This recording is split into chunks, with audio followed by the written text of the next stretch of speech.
लंका का राजकुमार मेघनाद, जिसे लोग इंद्रजीत के नाम से भी जानते हैं, केवल एक योद्धा नहीं था। वह रावण की सबसे बड़ी शक्ति और सबसे गहरी चिंता दोनों था, क्योंकि उसके जन्म से जुड़ा एक ऐसा रहस्य था जिसे केवल रावण और मंदोदरी ही जानते थे। जब मंदोदरी गर्भवती थी, तब रावण ने ठान लिया था कि उसका पुत्र अमर और अजेय होगा। उसने भगवान ब्रह्मा की कठोर तपस्या की, वर्षों तक ध्यान लगाया। अंत में ब्रह्मा उसके सामने प्रकट हुए। ब्रह्मा ने कहा, रावण, तेरा पुत्र वीर होगा, परंतु उसके जीवन में अमरता का वरदान नहीं दिया जा सकता। रावण ने कहा, तो मुझे ऐसा वरदान दो जिससे मेरा पुत्र तब तक न मरे जब तक वह स्वयं मृत्यु को स्वीकार न करे। ब्रह्मा मुस्कुराए और बोले, तथास्तु, पर यह वरदान तभी प्रभावी होगा जब वह अपने भीतर की भक्ति को जीवित रखेगा। यदि अहंकार ने उसके मन को ढक लिया तो उसकी शक्ति नष्ट हो जाएगी।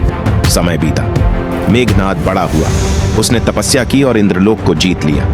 उसी दिन से उसे कहा जाने लगा इंद्रजीत, जिसने स्वयं इंद्र को पराजित किया। देवता भी उसकी शक्ति से कांप उठे। उसके रथ से बिजली निकलती थी और उसके बाणों से अग्नि बरसती थी। लेकिन वही मेघनाद जब राम और लक्ष्मण के सामने युद्ध के मैदान में उतरा तो उसके भीतर अहंकार का बीज अंकुरित हो चुका था। विभीषण ने उसे समझाया, पुत्र, यह युद्ध धर्म और अधर्म का है।